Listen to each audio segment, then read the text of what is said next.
Hello all, and welcome to the Parenting and Punchlines podcast with your most excellent hosts, Dylan and Saro. Join us as we gather around the mics to deliver you parenting tools and tips, or discuss the complexities of some of comedy's greatest minds. Whether it's parenting or punchlines, it's all about delivery.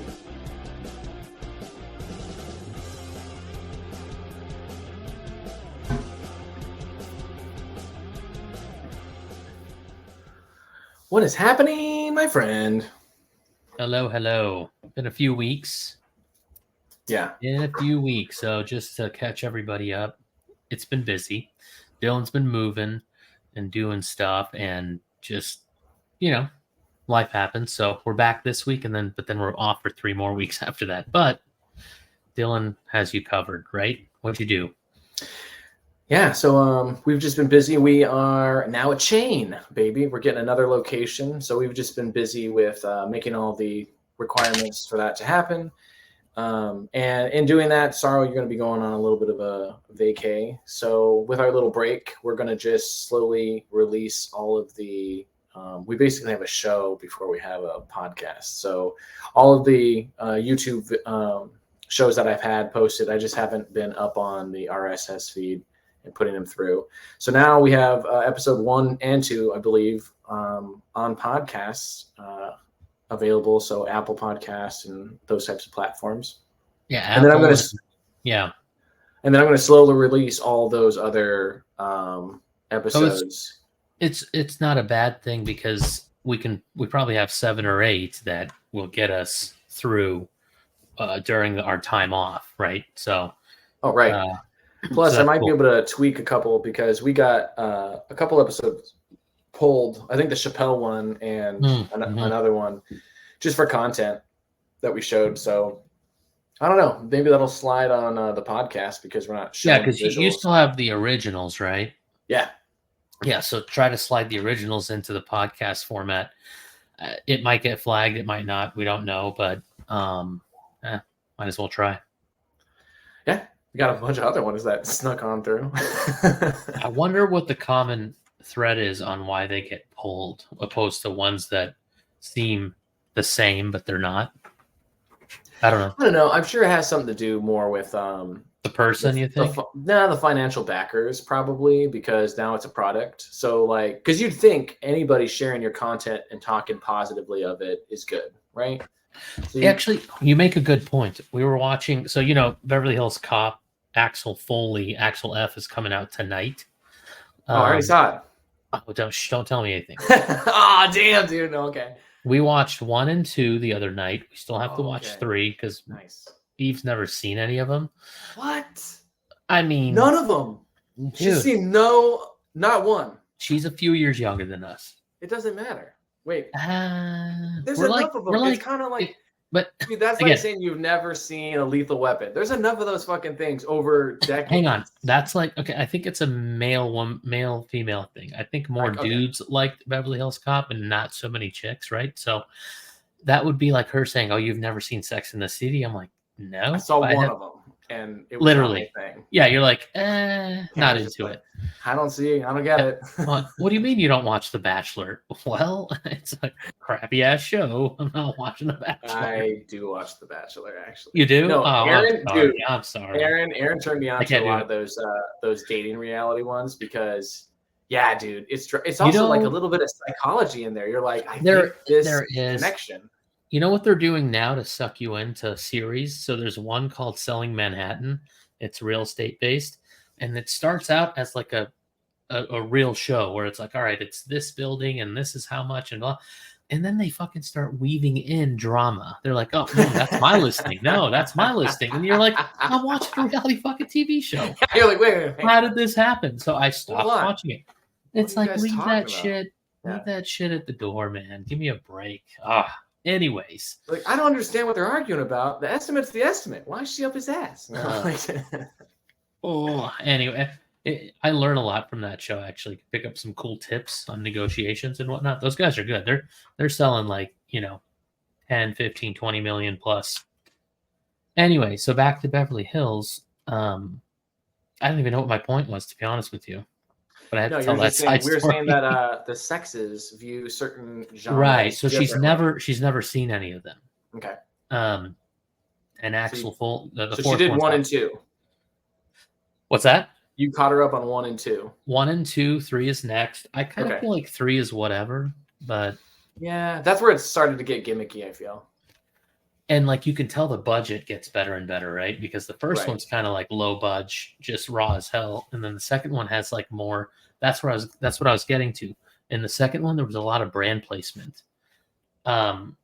So funny as it may seem, you can't just use the people's brand without asking them, right? So I wonder if you have to pay them to use the brand on your. You would think it'd be the other way around, where the brand is paying you to place them. It might be a certain duality. You know what I mean? Like, for instance, if a company knows, like, damn, this new Mad Max is going to be the film, they might be like, hey, they may reach out.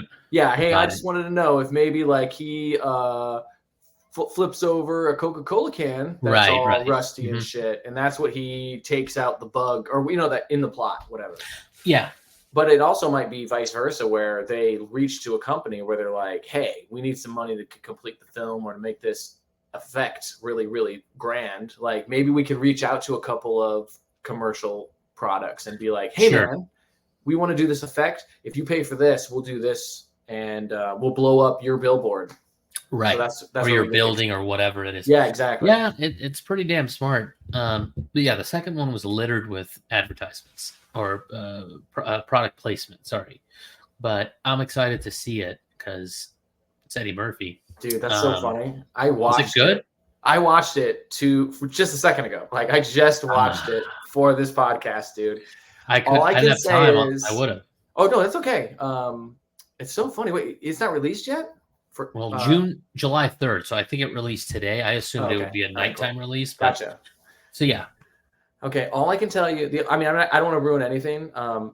They did it like a lot. I was worried because I was like, oh, don't do it, Eddie. You got out at a good time. Like, but let me ask you: Is Billy in it? Yeah. Billy, he's major. Yeah, he's Billy, major to the plot. Yeah. Right off the bat. Is Taggart there? Is he still alive? Yeah. Okay. What about? Oh, is Surge there? Yes, Surge? he is, dude. Yes, I love it. Yes, he is. I love it. Dude. Oh my god, I'm so happy. They even bring back a whole. You know how they had the whole funny thing about the name and pronouncing names. Surge. They bring that back in another way, so it's so fucking awesome. Okay, dude. I'm happy he's in it. I'm trying to think if there are any other big hitters. Man, I can't. Obviously, the Detroit guy is probably dead because he was old back then. Oh, you mean the main Cody Cole?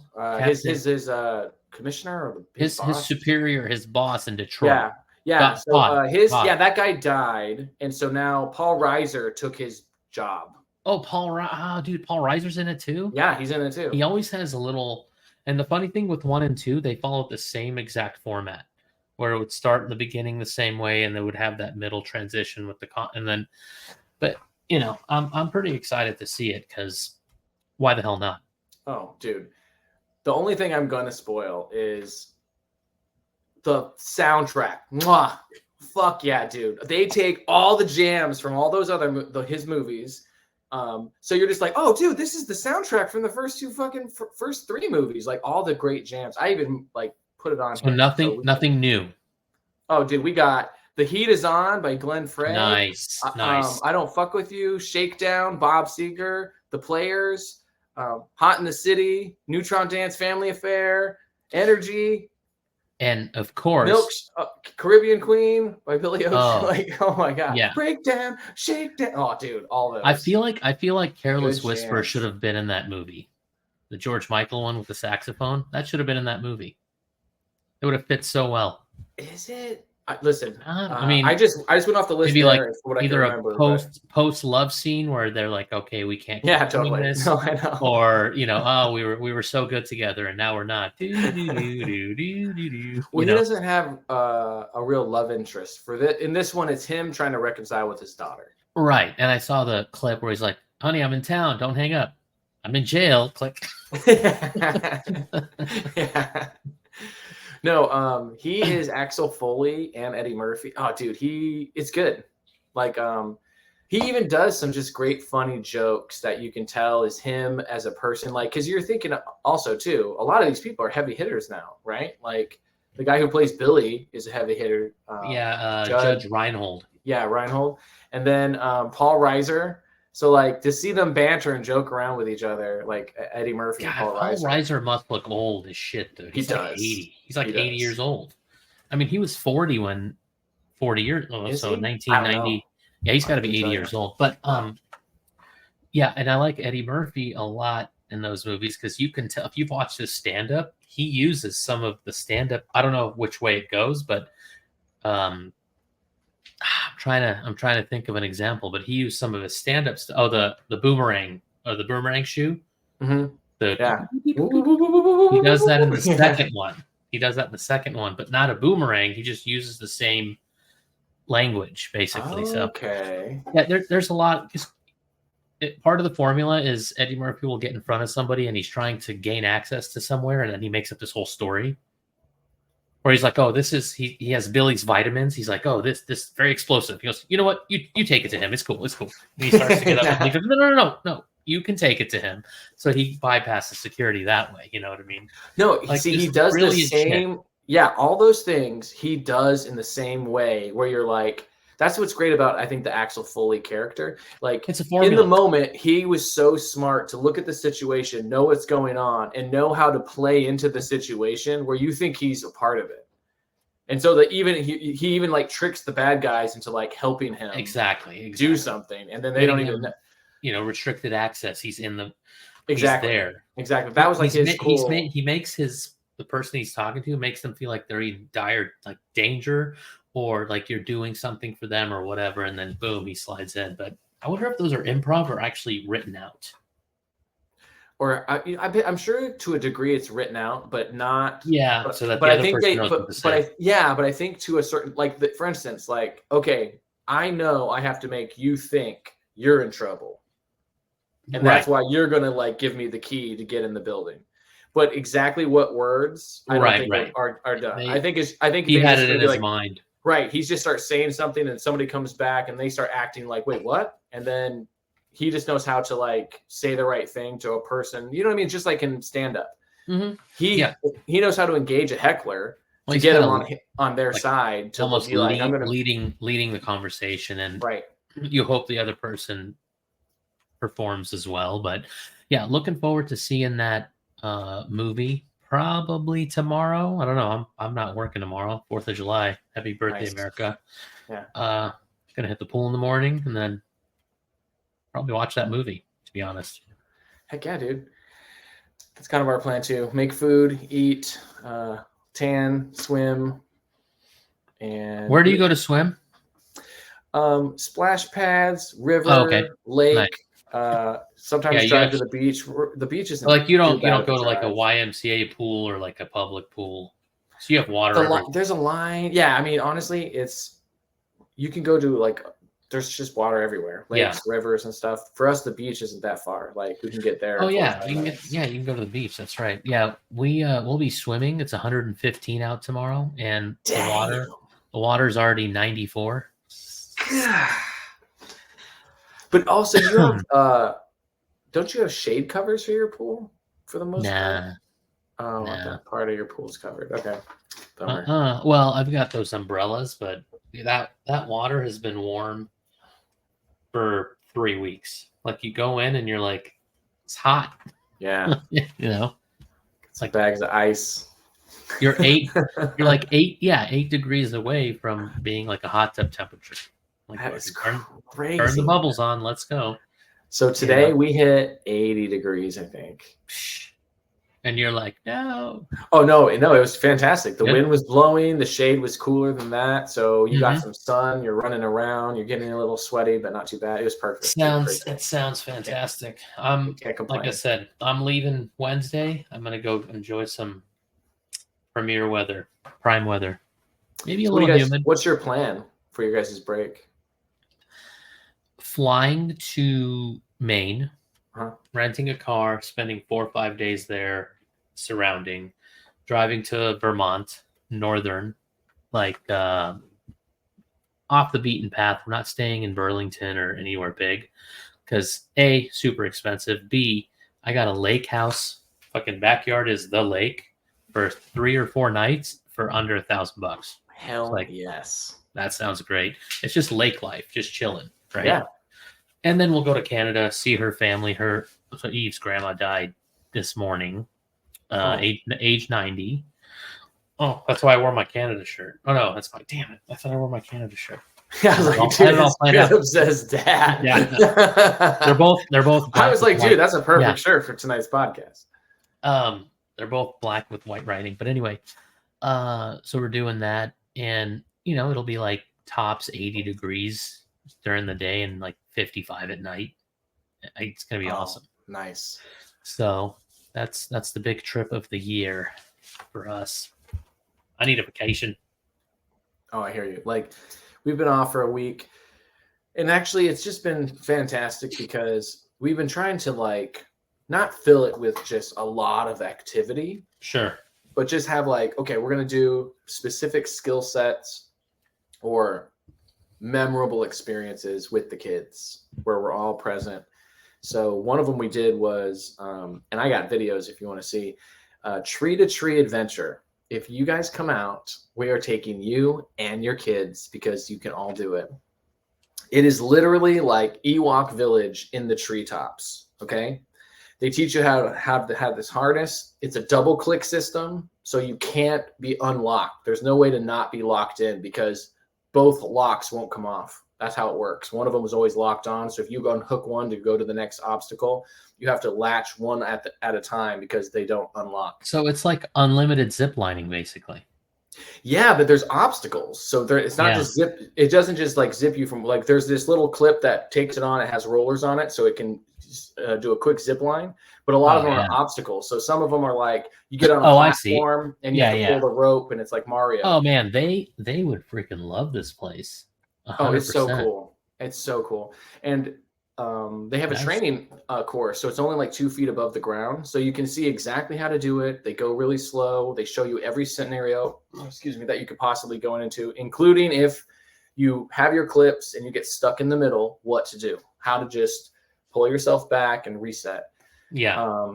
And we were a little worried about Rourke. He's autistic and he's got his things about listening and focusing and being in extreme situations. He did awesome. He did everything. He participated. It's such a grand, like it's not, I just looked at the photos. It looks like it's put together extremely well. Like it's legitimate. It's not like somebody put it up real quick. So it looks like this is very, very, absolutely. And the way it's maintained, there's like guides in view. They all have these bright neon orange shirts. So you can see where they are from every perspective. Dude, let me share. I got a couple. I posted some videos on my Facebook today. Oh, wait, I got to share. How do I do that again? Present. That's right. Sometimes it just takes a little bit each time. All right, Facebook. While you're setting that up, okay. Can you see? Yep, I just have to make it a little bigger on my end. Got it. Oh yeah.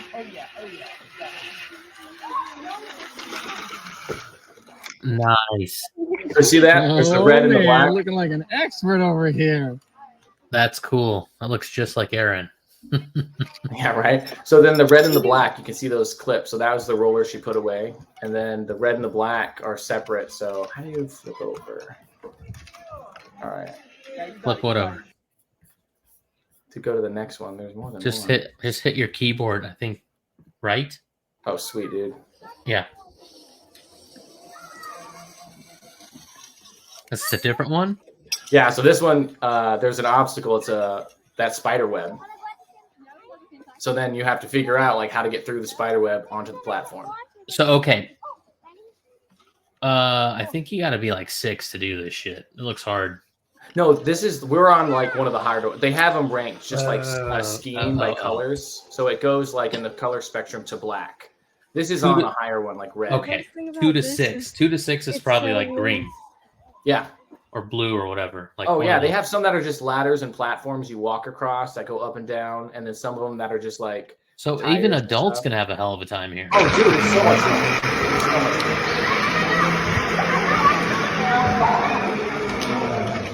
fun. So green. Oh yeah. Oh, dude, this is our summer, baby. Unbelievable. I mean, So there's that looks- Rookie. So like this one is just a basic platform. So you have to walk it, right? Yeah. And there's, like I said, you can hold on to the harness or you can hold on to the wire. And look, you're up there. Yeah, you're up tall, but I mean, there's no way you're falling. Right. Is it fun? So yeah. Thumbs up, baby. And then that one's like a teeter-totter. It teeters. Nice.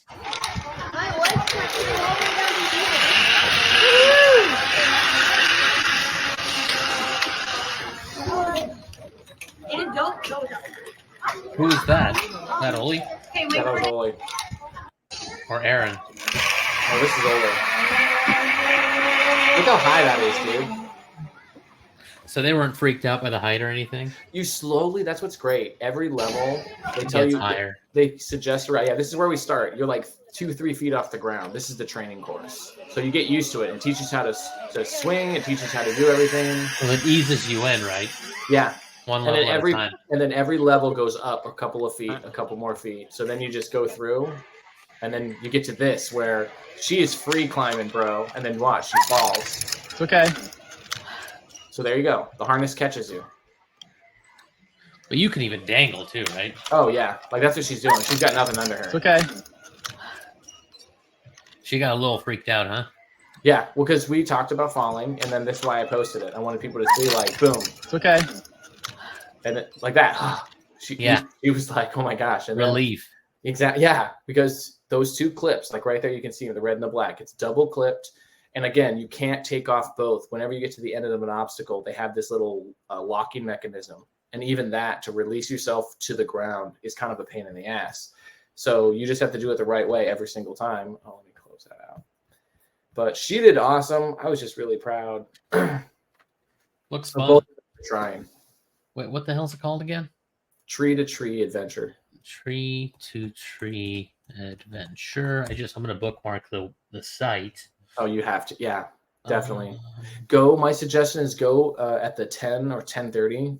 It's the earliest one because as it gets late in the day, it's kind of a free for all because once you get trained basically off the training course, you can go to any of the ones you want. So you could do the same one over and over and over for fun Sure. if the kids like it. Like Rourke did a couple just again and again because he didn't go past certain levels. He's not old enough. You have to be like 10 or older to do like red, black, and some of the higher ones.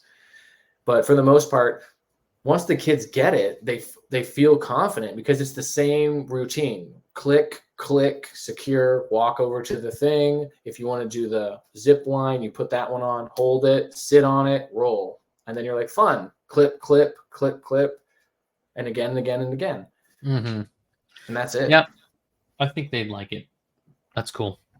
Yeah. Maybe I'm going to try to find something like that when we're out east. But, man, you know, I hate planning for trips. I'm like, crap, got to look at stuff to do and blah, blah, blah. But oh, dude, if it's a new place, that's what it's usually the first thing I do is check out state parks because sometimes it'll just be like a lava tube where you're like, there's a cave system for 10 miles you can just walk through with a lantern. Yeah. And you don't know about it just because it's not that popular or you don't think to look at it. What else? So state parks, what else? State parks is my go-to, especially if you're going to a new place. I'm going to write this down. Yeah, natural features like because they don't change. So like sometimes it'll be like Utah has all those rock features and like the what's it called? Like the deer or antelope caves, or you know what I'm talking about? That little cave system you go through in Utah, and they have these carved rocks and all this gorgeous stuff. Oh, Antelope. Antelope, there you go. Antelope Canyon. Yes. Canyon, there you go. But see, some places don't have like a what's the word? Such a familiar landmark that's known countrywide, right? So right, but like, that's why you go. Nobody know. Yeah, so state parks because they usually have Roosevelt back in the day basically was like, Right. hey, whenever all these investors wanted to start buying up land and doing all this stuff, he was like, certain places should not be able to be bought because everyone, like Yosemite, if someone owned Yosemite, nobody would get to enjoy that. It'd be ridiculous. Right. So They didn't let him develop it.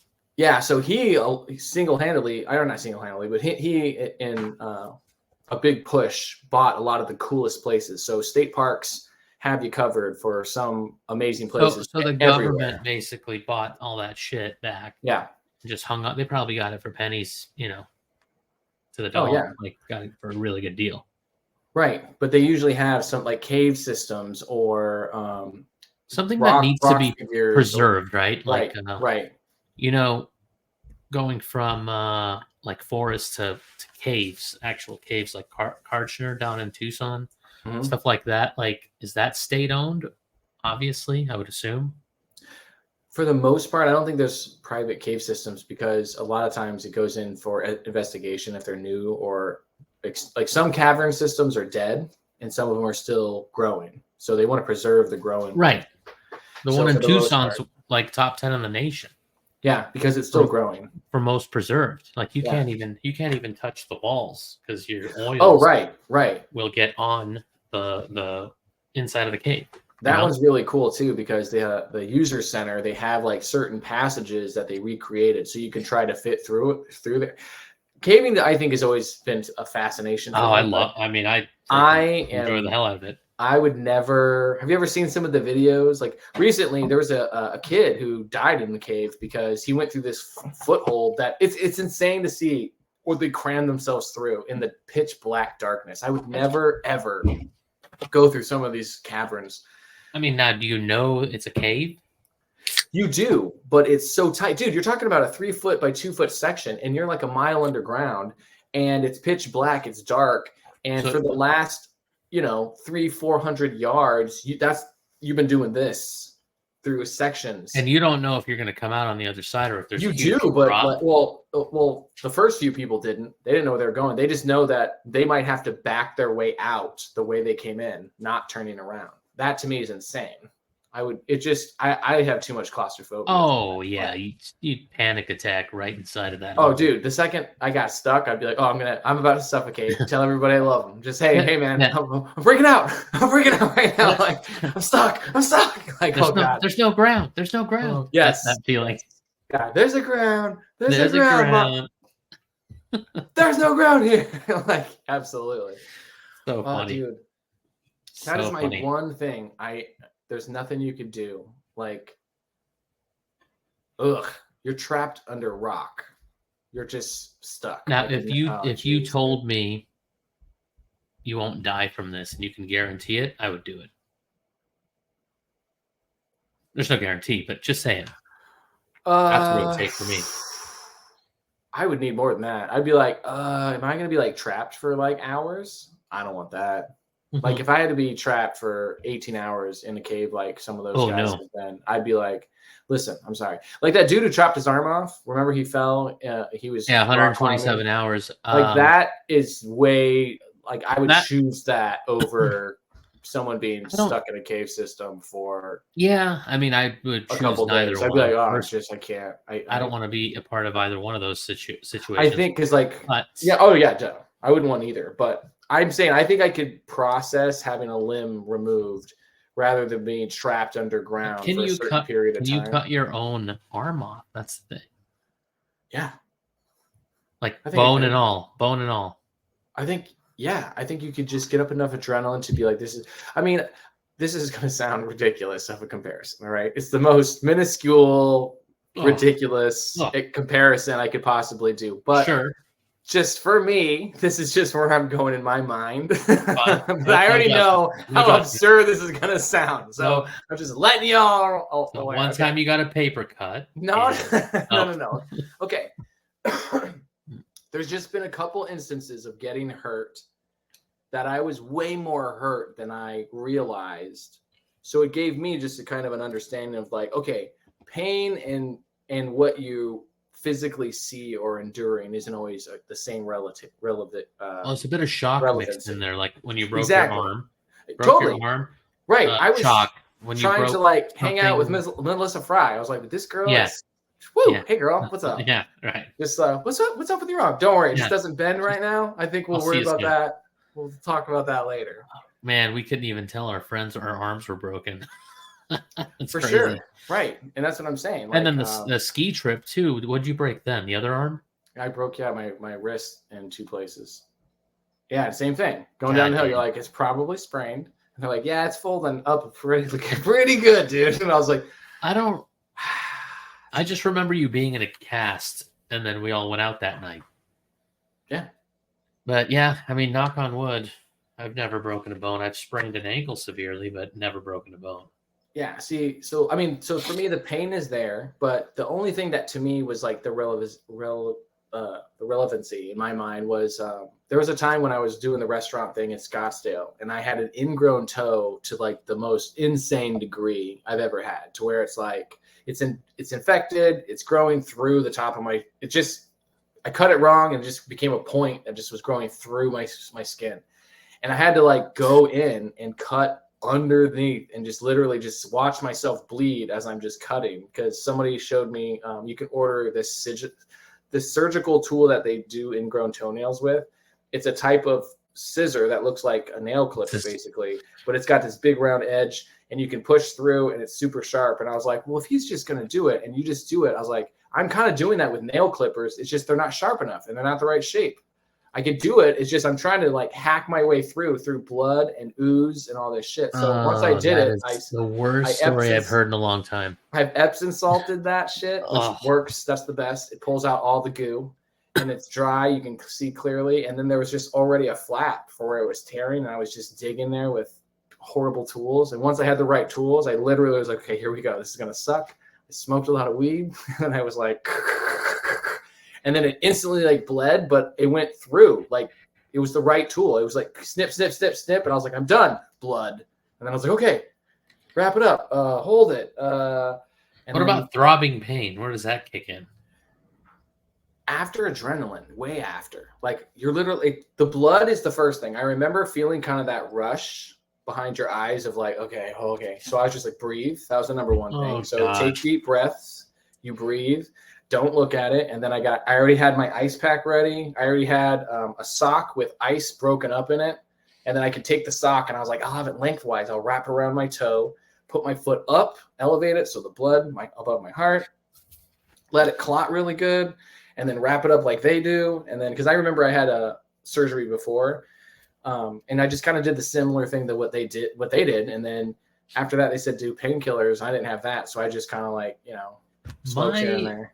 My version of that story would be this: put me to sleep and work on it.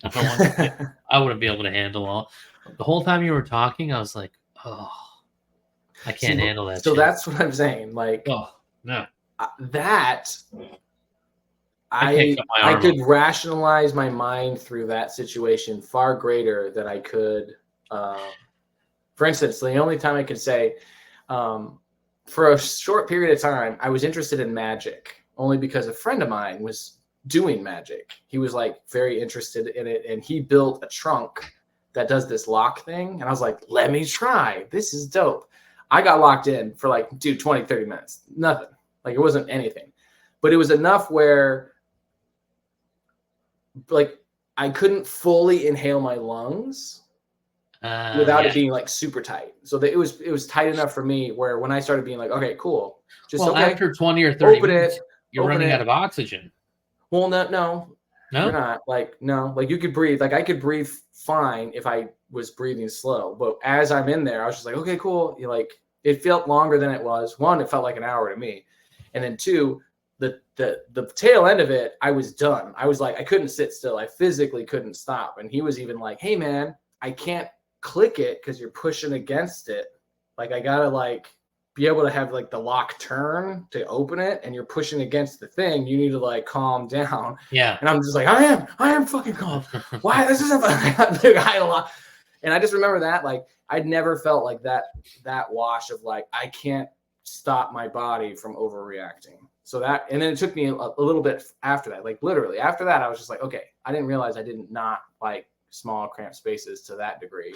So you slept outside for the next 2 weeks. You're like, no more wall. No, but there was just certain dude, I can't circumstances imagine. that I was like, oh no, I'm not gonna. Well, the thing about being locked in a trunk or whatever, if you don't have enough holes, you're gonna use up what's in there, right? It's almost like having a tank on. This was more. I mean, this isn't like just anybody's chest. This was like a magic trunk thing. The whole idea is this one area locked. I just couldn't get this little panel to slide because, just like magic, it's not easy. There's a trick to it. That way, if anyone asshole just is looking in there, you can't get to the panel really easy. I couldn't get it. I couldn't do it. And I didn't understand it. I could feel it shift. I couldn't feel it slide open where you're supposed to duck out. And I started just panicking. That's when he was like, I'll unlock it. Right. Like you're pushing against the thing. You're kind of like pushing, stop fighting the box. Like I'm going to open it. But again, I remember trying to rationalize myself because that's what he's saying. And I'm trying to tell myself in my brain to like breathe and like not, and like shrink. But at that point, imagine being a kid going through that same thing. That'd probably scar you for the rest of your life. And that's what I'm saying. Like for me in that situation, if I had to pick being like stuck underground and have to like lose a limb to escape, I think the stuck underground would be with me for a long time. Oh yeah. I could see myself having something where it's like, if I'm getting into a cab and then other people are filing and I'd be like, fuck this. I'm out. I'm sorry guys. 1, 2, 3. I'm all done. I think everybody has a slight bit of claustrophobia. Like it varies, right? 1 to 10, I would say I'm like a 2. Like when you go to a concert, are you trying to push up to the front even now? That's a different kind of claustrophobia. It is. Yeah, no, that's a little different. I feel like that I have a little bit more. I mean, you don't because you can still get crushed or whatever. But in a sea of people can avoid what they perceive as like, you know what I mean? Like you don't crowd the big dude. And I'm not saying I'm big, but I feel like I can get my own space comfortably in even a mosh pit. Yeah. In those circumstances where if you're pushing against like rock or solid, like right. You yeah, like there's that. No nudge. There's no nudge. Yeah. Like that, that to me is where like, that's hard for me to wrap my head around. So like, and maybe it's just me. Like, I don't know if you got to watch some of these videos of these guys climbing through these crevices where it's just like, it's nutty. That I'm like, dude, why do you have all this gear? That bulky gear, I would never wear a helmet. I'm sorry. Even if it's like they said it's for safety, I'd be like, I'm not getting this big ass bulky thing stuck in here. Like, I think that is ballsy as balls. Like that's, and then some people do that underwater where they're like caving in scuba where there's silt and crap in your way. And you have to worry about oxygen. I would never want to be the first one. I would go second, though, if you drew the map for me. But being the first one to do that and discovering all that stuff, that's pretty scary stuff. Yeah, I'll be the guy who goes this with the rope. You know how like every movie there's the guy who goes like this, and then it gets tension, and you're like, oh no, pull him back. I'll be that guy. All right. I was there. Yeah. Did you know him? Yeah, I did. I had the rope, bro. Yeah, great guy. Yeah, he will be missed. The whole time I was like, you shouldn't do it. Yeah, I'm telling you, he had me in the ear. Don't do it. Like, don't do it. Over. Oh, man, anyways. Someone's got to do it though, or else we would find all the cool shit. No, and that's what's great about world and whatever. Right, that's what's great about life is we all have our things. Like for me, heights, no problem. Like the entire tree to tree, I can run those obstacles. I wasn't worried about falling. Even just dangling. Even the clip, even if we're not that clipped, I'm not. That's not my worry. But so there is a mental thing there. Like me knowing that I'm clipped, I'm gonna probably get a little risky, right? Because that's like what's gonna happen. I'm just gonna dangle. So, but no clip, I wouldn't even attempt it. I'm like, no, I'm good. Too scary. See, I could attempt it up to a point, right? Yeah. Even me, I'd be like, no. But like, I just loved climbing trees, rock climbing or whatever. So that higher level of comfort. But again, not underground. But okay, this was a good talk. I'm glad we had this discussion. Before we get too far into Hunt Gather Parent Chapter 5, dude, check this out. I made stickers. Did you see these? Oh yeah, you sent me photos. I think. It's my new batch. I'm gonna pop So these out. who drew those? You drew those? Me. You drew those. Yeah. So this started off as a fun little thing. So Oli started getting into like motorcycles and bikes and just stuff, and we started going to shows. So some of the more popular favorites that everybody likes, classic bikes. I just started putting classic monsters on classic bikes and just sketching them out. And then just to keep art, because at a time, I was just really busy with everything else. I wanted to just make sure I was drawing just for fun, just because it just centers me. So I was kind of had a challenge to myself where I was like, yeah, I'm going to do one a month where I'm just going to do a drawing with a theme or something and do a classic bike I like with a cool monster. And then I just started calling it Adrenaline Monster for fun. And I started just making its own little page. And then Erin, her sister, my sister-in-law, Meredith, she saw it. She's like, these are really fun. I like all these. She's like, and these are real motorcycles? And I was like, yeah. And she's like, okay, cool. So she colored in a couple of them on some type of, computer software. Sure, like a program of some sort. Yeah. So then she sent me the program, sent me a couple of them. She's like, hey, you should finish these and make them into something. And then they were just sketches at that point. Yeah, this was just paper sketches I took a picture of, and then showed them in like outline form on my little. Is Facebook she also page. an artist? Yeah, she's a graphic designer. So she a couple of little projects here and there. We would do like fun little things, but nothing serious. And so yeah, when she saw these, she was just like, "Oh, these are really fun." And so she colored these ones. These are all like her color inspirations. She did a great job. Oh, she did. And so I was like, when I saw these, I was like, yeah. So, and what do you call them? Adrenaline monsters. Have you ever thought about a TV show for kids? That'd be cool. Adrenaline monsters, and then you have your characters, and then you would just create some kind of dialogue that's like semi-educational, kind of funny. You give each character a personality. That's all these fucking cartoons are making. Oh, yeah. I gotcha. Paw Patrol, give me a goddamn break. That show sucks. Fucking horrible show. It's a horrible show. Fucking terrible show. Oh, dude, no, like this for me is just more like collecting. Like I was thinking about stickers was a big thing that kids collected. I'm not even talking about like monetizing. I don't give a shit about that part. It'd be cool to have this show called Adrenaline Monsters as a kid show. I could see it now. Or start it off as a book and then go big like Paw Patrol. And then go big. Yeah, I mean, easily I could do it a coloring book. I already have between you and your sister-in-law. I think you guys have the like design and sketch part, character part done. Then you just gotta have somebody like, or you can too, but create the dialogue for it, and they could have like monsters. Who would be the? I gotta find someone to do. You froze for a second. I was like, "Where's that voice coming from?" Oh, see, it's a voiceover. Yeah, it was meant to be. Dude, I think you got a solid idea on your hands. Thanks. I mean, I really enjoy drawing them, and I already have like a grip of them. I mean, it could literally be like a two-parter, be 2 mini episodes in one, and I don't know, you'd have some like moral shit you talk about and this and that and whatever, but like make it still fun to watch. I mean, with your kids' age, you're probably not watching too many cartoons these days, huh? We are starting to go into, those early kid movies. Sure. Yeah, like so. Yeah, like movies. We're trying to get out of animation. Matilda and all that shit, right? Uh-huh. We are still full blown Blippi, Paw Patrol, and now their latest thing. You want to hear this shit? We didn't have this growing up. They'll go on YouTube and watch grown ass adults play with Lego cars and like. Dude, listen. Okay, first of all, you know about Blippi, right? No judgment, but goddamn, it's so boring. Okay, no, judge all you want. I know Blippi. I called that fucking dude out a while ago when he first started. Okay, it was free. Blippi, he would just Blippi. Yeah, he would just take random shit. He'd just go to the beach. First of all, he's from a place Washington. in Oregon. Yeah, so he lives in Washington.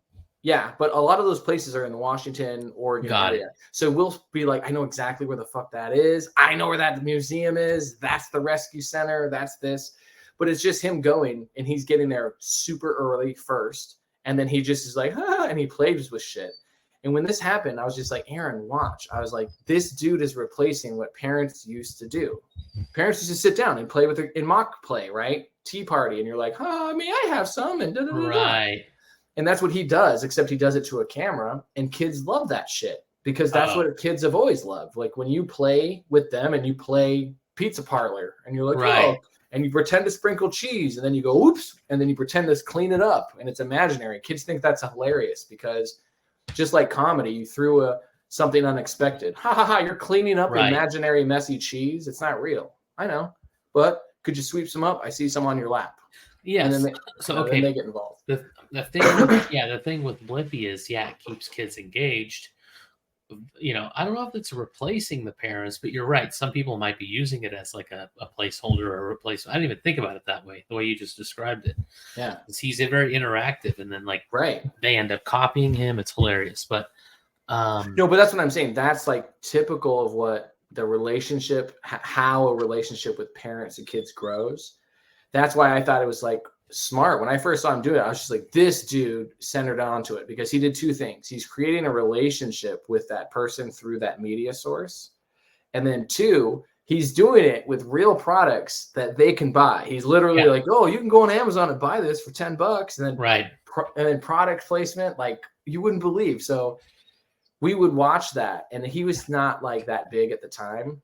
And Oli didn't really, she wasn't into it. She was just like, okay, whatever. She actually liked seeing kids play with somebody. So like Barney would be more of her thing or something like that. You know what I mean? Where it's like a bunch of kids talking and playing with somebody.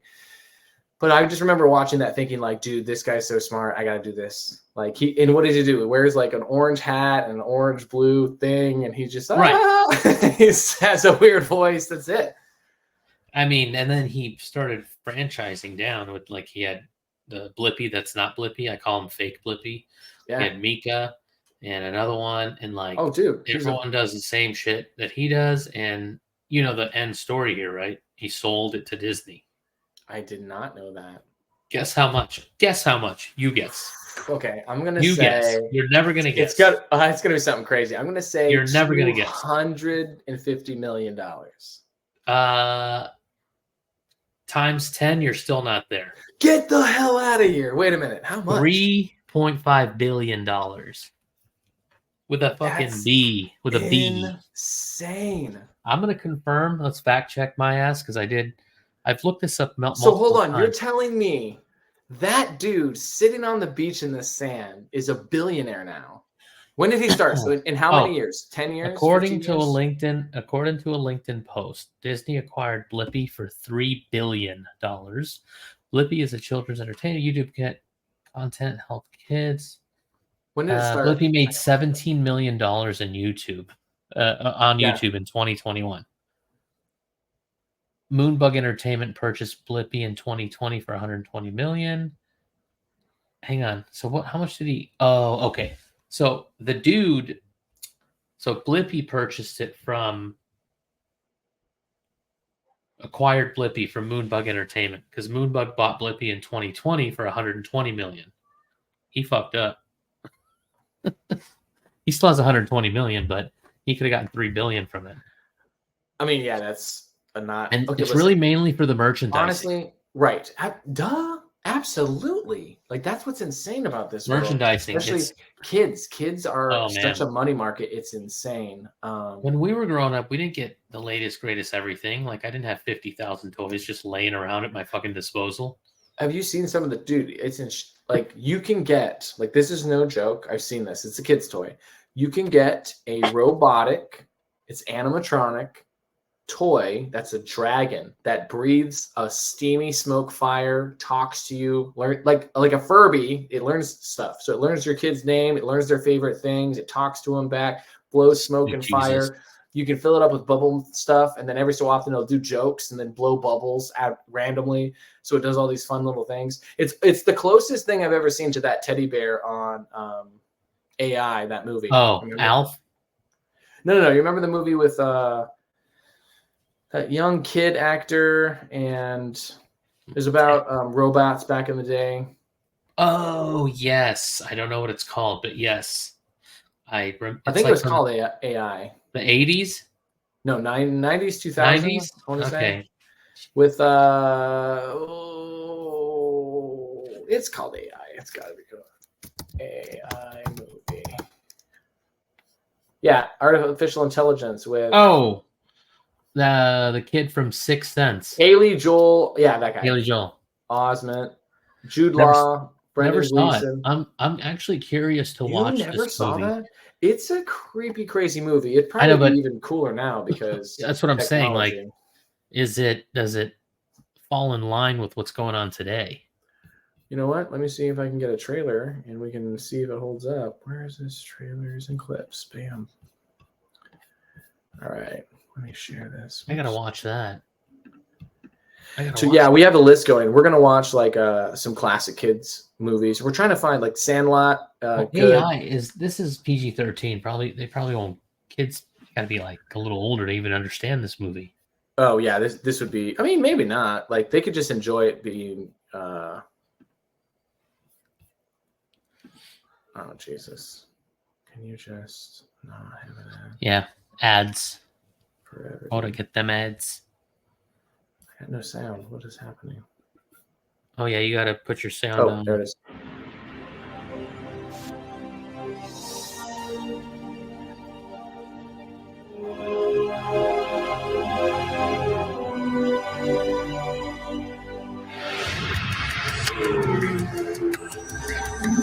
At a time when man has become dependent on robots to satisfy our every need. Man made us better at what we do than was ever humanly possible. Science will create a new order of artificial being. You're a she. I'm a boy. Impossible. More intelligent, more feeling, and more human than ourselves.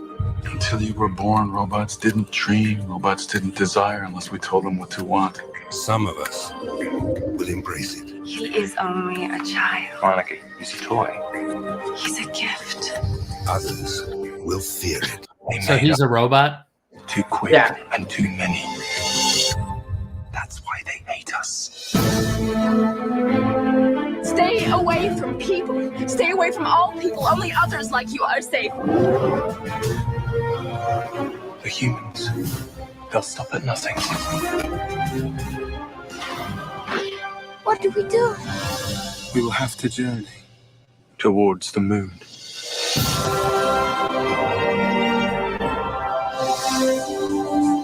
Oh, Spielberg.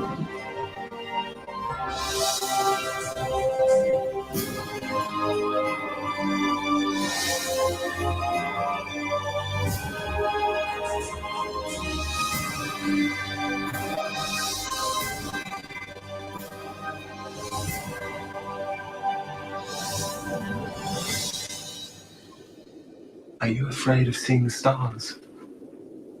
I can show you how to reach them. I can show you how to reach them. I mean, I would check it out. It's a long ass movie. It's a long ass trailer. It's Two and a half hours. Yeah, it missed the mark a little bit because, or else, I mean, Rotten Tomatoes gave it a 76. It's all right. It's okay. I mean, you break 80, then it's like, all right, 85. But 76, still not bad. That's a pretty complicated flick from what it looks like. The special effects were awesome. Other than that, for 2000, whatever the hell. Yeah, no, there's a cool part where humans are like hunting them down, and you can see the them being robots, which is pretty cool. But yeah, we're in the same boat, dude. We're gonna watch some great flicks, eat, hang out, celebrate America, and we have a ban on fireworks this year, so we just have like light up fun shit that we're gonna have the kids, like LED stuff, like LED glasses and hairbands and bracelets and stuff. So we're gonna do like a light show party. That's cool. Yeah, it'll be. I mean, how long are you off till? August? We have this week. So I think we go back Monday. Like next Monday coming up? I'm pretty sure. Back to school? Huh? Not our kids, but us. We only have a 2-week break because we're a full year school. But I don't have kids in the classroom, and so you have to get ready. Summer. Yeah, really, the only thing I'm going to have to really do is go in and start getting everything for the new location, because we have another location we're adding. So just make sure everything. That went through? Yeah. So the lease worked out. It's all good? I mean, we haven't gotten that far, but it's like, it's a slam dunk because he has nobody else he's interested in. He wants us specifically, the landlord. We've talked to the fire marshal, came through and did the inspection. They're good because we have to make some renovations anyhow. So all the things that we're changing are going to satisfy what the state, the code, fire, all the codes and stuff to bring it up to what it needs to be for kids and for that space. So everybody's like, yeah, cool. If that's your plan, awesome. We like it. We already have everybody and all the things going, the contractor hired and these people. So we just have to kind of wait for the materials to come in and then people and the time and the places and just make sure everything's getting set up and going. So that school won't start for a couple months. Yeah, because it shouldn't take that long to get all that stuff done, like maybe another month. So then closer to the fall. Yeah, and then all I have to do is enroll. Do you have a wait list ready to go? We do, but we still have to like call them up and just double check and be like, hey, but we're not seeing anybody. Like we wouldn't be making appointments for another 2 weeks anyways, because I got to have the building at least tourable. Yeah, exactly. But that's it. So we're just doing that. So that's not very much on my part. And it's me and Aaron. That's why more and more we're starting to look into other avenues, because I don't have to have quite so much of my time training and creating all the supports that I was needed for before. So now I have more time. So especially they're all like written down. Yeah, I had to create procedures for everything. So everybody knows what to do in every situation, whether it's the electricity goes out or the sprinkler system bursts or some random person is pounding on the door demanding some crazy thing. How do you handle all those protocol? Yeah, because that's really what it was. Is once we were stepping out of certain situations, like I'm no longer the teacher, the lead teacher, what are the protocols for everything that she'll have to endure and encounter? So I created that. And then once we went into the office, now that I'm doing that, okay, how do I do that for an office person? So that's an office person can come in and just start handling those things. And how do I automate certain things? And then who's in charge of those automations?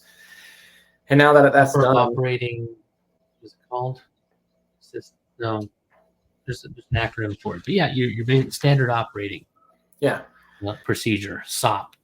Right. And so now we have all those things. And then I started doing training courses for how to like evolve people from entry level up into all the positions we need.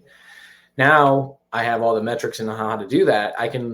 Me and Aaron know how to go into a space and look at it and be like, will this work because of what, policies and what things are going to be triggered for licensing, and then how many kids fit the space, and then what that entails, and how many toilets does that trigger, and what is the, all these other little things.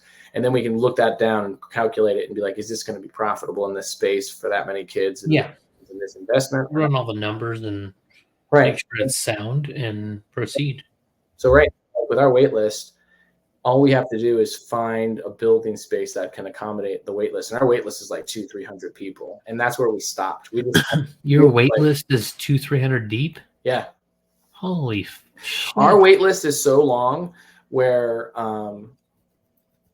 there's some people where if I said, hey, you're on the wait list, I should at now, like that's why after 200, we don't even talk to people, because we just go, if your kid came in here and was on the wait list, they would be older than what I could accompany them for. Right. So they're just never going to be in my school. You can just tell people there's a 4-year wait. People don't want to hear that. We'll wait. Oh, what? Because just in case someone bumps and you call, because that happens too. Right. I've had it to where I called 10 people in a row and they're like, we found another, because some people are like, we're looking now. But nobody calls and like, it makes sense. Like you say to 3 people, hey, I want your spot. I want that spot. I want that spot. I want that spot. You don't call those other 2 people back and go, oh, by the way, we didn't take that spot that we were interested in. Right. So I have to make that call, hear it, and go, nope. So out of the 200, maybe half are like actually wanting to go. That's where I just got my first good batch of metrics, because now that we have a very specific way we do a tour, we take your information, we put you on the thing, and then I track who you are, your child's age, what you're interested in, all those things help us to picture that. So now I can tell you, hey, if we want to get 10 kids, I got to tour 26 people, because that's the average every 3 we get. Everyone says yes. We are right now at 100% of people who come to the door say we're yes. interested. But then it comes to maybe 10% can't afford it, right? Because we don't advertise our price, because some people just waste your time just doing that nonstop. Where if you think you can afford it, you're interested in all these things, like you can feel it out, right? You know what I mean? What's in your price range? It's like nobody goes to a Mercedes dealership because you already know, like, that's not in my thing. Right. So it kind of helps us out, because people who just call and ask a bunch of questions, we usually waste so much of your time. It's hard to get to the people who really can benefit from the people that call, services. you just got to tell them, like, hey, come in for a tour. We don't really discuss pricing. For me, it's this. If it's worth my time, it'll be worth your time. That's what the questionnaire is. If someone comes in for a tour, because we say before the tour, you need to do the questionnaire, fill it out, answer all the questions, and then also watch these videos and do this thing. The reason is those give you the basic information, but a lot of people, they don't fill it out. They're like, I just want to set up a tour. I just want to go to a tour. Like, I know you want me to explain as much as possible. You kind of have to vet them. Exactly. So if somebody won't even fill out the questionnaire, in my mind, it's like, that's tit for tat a little bit. You want me to give up 20, 30, maybe even an hour of my time where you might not even show. Yeah. So for me, if you fill out a questionnaire, you did it ahead of time, you said, little things like that. It lets me know if I want to work with that parent or not. Tell me if you're allowed to tell me this. Okay. Has anyone tried to, pay you extra to be like, hey, move my kid up? Oh, on the list? Yeah. No. It's actually interested. Most of the people who the closest thing to that, it's not that. That would not be insulting. That'd be like, cool. Like, you think that gives enough, right? The thing I hate is people who think like, oh, I'm going to come in here and strong arm this guy, because they see us as like, you're like a babysitter. So a lot of times they come in and they'll just be like, they just like demand shit. And I am totally cool, dude. That's why I did what I did. That's why we have our own business. I am totally cool. I'm respectful. I shut down a tour in minutes because I just go, this isn't going to work. I'm sorry. Yeah. And they're like, excuse me? We haven't even done the tour. And I was like, I have a lot of questions. I'm like, it doesn't matter. Like, a lot of your questions won't be answered because your child is so misbehaved right now. I was like, you haven't listened to anything I've said right now. We've been here for 5 minutes. You're just chasing them around while they destroy the office. I was like, so I'm not going to take them into the classroom. I'm not going to disrupt the day. I'm not going to have whatever the classroom's doing right now disturbed by this child, because it's not a good fit. Thank you so much for your time, though. And she was pissed. But she can't say anything because it's like true. It's like, yeah, I'm not going to accept your kid. And I'm not even going to take the time to like pretend and be nice about, because like, dude, you got to have some ground rules. Ground rules, like where we take our kids, there's 2 classes, potty trained and not potty trained. So our youngest refuses still. He's over 3 now. And we're like, all right, man, when we get back from vacation, a week later, you're starting school. You need to be potty trained. Do you want to be in the big boy class or the little boy class? He fucking straight up looks at us and goes, the little boy class. Like, you motherfucker. But but that's something you can use to your advantage. He's saying little boy, right? Yeah. Little boys don't get big pieces of dessert, do they? Right. Do babies eat candy? Fuck no, they don't. No candy for babies. So just little things like that. So that's because that was one thing. We had a friend who they wouldn't get their kid off Binkies and Suckies and all these things. And I was like, eliminate candy. I was like, because bottles, Binkies, associate that with like, that's infancy, right? And kids, you don't give babies candy. You don't give them like chocolate. So shut it down. Like, that's fine. If you want this, that means none of this. That's okay. Just like you don't give keys to a fucking 10-year-old, right? Right. It's nothing against you. You're not ready. And you don't have to be ready right now. Right. That's your choice. Let me know when you're ready. Same with the potty. Find something that if you want to be like, hey, cool, we talked about little boy, big boy. So if there's something he really wants to do, you just kind of be like, hey, remember, that's a big boy thing. So what are we doing? Which is it? I'm telling you, this kid, he's unfazed. We're like, hey, let's go in the pool. Just Like, hey, why don't you listen, you just have to be patient. I don't want to wear my swim diaper. Totally. Well, you got to learn how to take a shit in the toilet. Yeah. You know? No. Yeah, I'm not going to let you in the pool. I'm going to be scooping your poop out. I know, right? The pool. You know? Dude. And it's Will too, huh? Oh, Is that dude, who it is? I've had disgusting moments with poop and kids in my pool. It makes you so much ready. Like for me, I was like ready for any. It boggled me when people who, especially single people, would come back and be like, "You don't understand. This person in this meeting today made me so mad." Right. I was like, "Dude, you don't know jack shit. Yeah. I had my own child shit on me, then Yeah. slap me in the face, Yes. and start screaming at me, Yeah. because they didn't like that they were covered in poop. How's that my It's- fault, motherfucker? wild. You did it." Like. Yeah, what you're going through is nothing compared to getting pooped and peed on. Right. And changing. And then you have to changing be the- like cool, calm, and collect. You'd be like, yeah, that's okay. All right. Mm-hmm. It takes time to get cool, calm, and collect. I'd be like, what in the fuck is happening right now? But it just puts it into perspective. So the next time you're in like a board meeting, you're just like, Oh, this is totally. not that bad. This is like, so I'll take this for days. 100%. Like, Yeah. after it's- working with kids in a classroom, like teaching, every single thing that I heard that was so terrible about office work that I have to now do, I love. I'm like, wait a minute, we have to do this training thing? Right. Fuck, yes, dude, we're going to be sitting at a desk having coffee and fucking snacks, and we just have to Yeah. listen to this information thing for 4 hours. I'm so psyched. Me and Aaron get super pumped about, like, It's a good place to be. yeah. And we're just sitting next to each other. I'm just like, babe, we're getting paid for this right now. I'm eating a chocolate scone and shit. Yeah. Like, this is amazing. It's great, man. It's a good feeling. It That's is. for sure. Instead of going out there humping away, like when I first started in the pools, that's all I was doing. I was out in the field, blah, blah, blah. And then I got to the desk and then COVID hit and I was back out in the field and I'm like, I'm done. Like, I'm not doing Yeah. this shit anymore. And I don't feel like getting back to the desk, right? Because it's a lot of work to get to the desk. Yeah. People don't understand that. People think you're at the desk, you're not doing shit. Well, you did a lot of shit beforehand to get to the desk. The desk is the prize, you know? Oh, because you have all that information and understanding, you can navigate all those things. Yep. You know, That's exactly why what's you're going at the on out desk. there. You need to be available for people to call and go, holy shit, the sprinkler broke. Okay, here's what you do. Holy shit, this. Holy shit, that. And you're like, yeah. And then really, I don't know, the shittiest days are when you understand why there's people in the office, if they're doing their job right. Because when shit hits the fan, that's who you go to. And when they handle it, and then shit just keeps moving and you're not feeling like, oh, wow, I'm not put out. Wow, okay. That's why. That's why you're Yeah. there. You Exactly. fixed it. Yeah. It's not easy Well, being the boss.